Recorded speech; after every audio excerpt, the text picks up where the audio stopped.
Hello all and welcome back to BookTube with Jenny Luez. Today I'm reviewing a book by Tabitha Brown called Feeding the Soul because it's my business. Now honestly, I did not know who Tabitha Brown was prior to reading her book. I have no knowledge or idea, seriously, of who she is. And so when I'm going through and reading her book, just like I read the title, I'm imagining what she sounds like, but just so you know, I have no knowledge of her actual voice, intonation, how she speaks or says her catchphrases. I went through reading it, imagining her voice in my head, and it could be spot on or it could be all kinds of wrong. So just bear with me in that. Tabitha Brown, Feeding the Soul, because it's my business, is a 4-star read. It didn't quite make it to 5, and we'll get into that in just a minute. However, one thing I really, truly appreciated about this book is just the tonality, the positivity, how she referred to us, the reader, as honey an awful lot. And I really appreciated that because it made me feel like she was my friend. She was a part of my family. It's how she truly feels about you. I just appreciated her personality, her genuine love of humanity. And I mean, look at that smile. How can you not help but smile back? Also, I just really liked the cover of this book. I love the yellow with a little bit of blue, and then it has the solid blue on the back, which is striking to have two-tone because that's a little bit different. But I really genuinely prefer this happy yellow. I'm a sappy kind of fellow. And so yellow, that's one of my favorite colors. Love it. Okay, so as my ugly Christmas sweater would say, this book, Feeding the Soul, is everything nice. 4 stars from me instead of 5 because, let's see if we can flip this over. Because I found a few parts of it a little bit naughty. Unfortunately, just in a couple places, Tabitha Brown does take the Lord's name in vain. Y'all know by now because of the video I did about Jennifer Allwood's debut book, Fear is Not the Boss of You.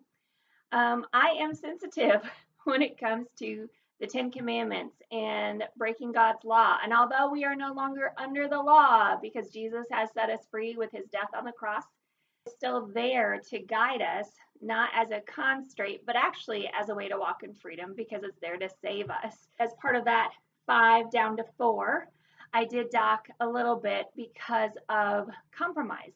So again, she definitely believes in God, and her love and faith in God shines through. And I love that about this book. It broadens my horizon. It brings joy to my life. Just like it says, finding our way to joy, love, and freedom. That's also a part of this book.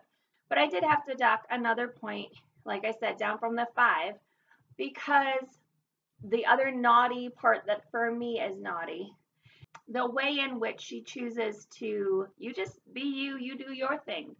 And unfortunately, you know, God is love and he wishes that no man shall perish, but he also doesn't wish for us to continue in our lives of sin. Beyond that, though, for the majority of the book, it's amazing. And as you can see, as in other books, see, one bookmark would never be enough for me because I want to go back and I want to write quotes down in a journal, use them maybe in a social media post. You know, there's a lot of goodness to savor here. And speaking of goodness to savor, what's really nice, she shares some of her vegan recipes. And as a person that lived the vegan lifestyle for, albeit only a handful of months, like 6 months, it was the best lifestyle I had ever lived. So here's the thing, in reading Feeding the Soul, because it's my business, I am thinking that she gave some awesome recipes, better than I've ever seen in a vegetarian or vegan cookbook. And I'm thinking I might just have to try her recipes out and revisit if I can sustain that lifestyle when I'm the only one eating it. I also want to take time to read a little bit to you of some of the parts that I especially enjoy. There's an old saying I used to hear from my mom. When asked how she was doing, she would respond, "Oh, I thank God I don't look like what I've been through." While praying one day, I recalled a conversation with my mother that truly helped me when I was tempted to get frustrated because I had to dream alone. She'd said, "We can't get upset when we share an idea or dream with others and they don't get it. They don't get it because God didn't give it to them." That was instant relief for my soul, honey. God gave me the dream. It's not my husband's job to see it. It was my job to go after it, to live it, and with or without my husband's support, to make it come true.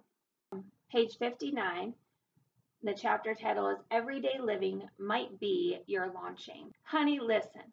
If just simply being me and using the tools I acquired just by living could turn my life into the blessing it is, the same thing can happen to you.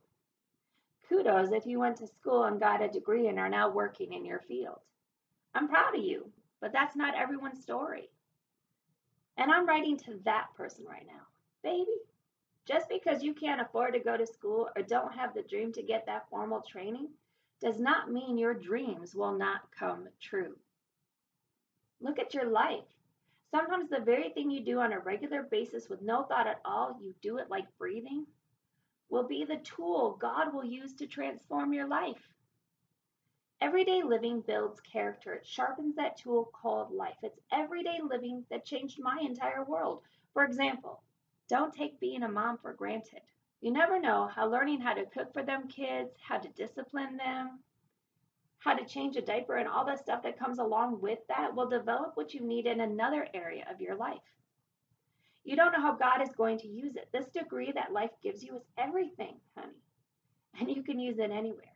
Life will give you a master's, maybe even a doctorate in whatever that thing is you're doing right now. Use that. Use your life experiences, okay? Let your life experiences make room for your dreams. I just wanted to give you a taste of flavor. Again, I don't know how she speaks in real life, but I love that she uses terms of endearment in regard to you, the reader, calling you honey and baby, including you as a friend, as part of the family. It's just down home goodness. For a person like me who has lived far away from home for almost 15 years now and has not been back home for almost a decade, and that's so sad to say, but true. For a person like me who just hasn't had a chance to be with her family for a very, very long time, having a book that allows you to feel at home with it just is everything. And so that is such a gift. And so I thank Tabitha Brown for that gift of home, for the gift of encouragement, for the gift of joy, for encouraging freedom in all of us. What a good woman, a good-hearted person this Tabitha Brown is. The recipes are like the dessert after having your heart filled with joy and gladness and being encouraged that with God, you can do all things and all things are possible. Go and read this book. It does feed the soul.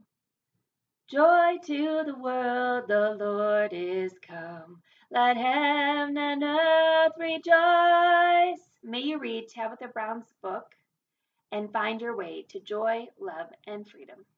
All right, friends, until next time.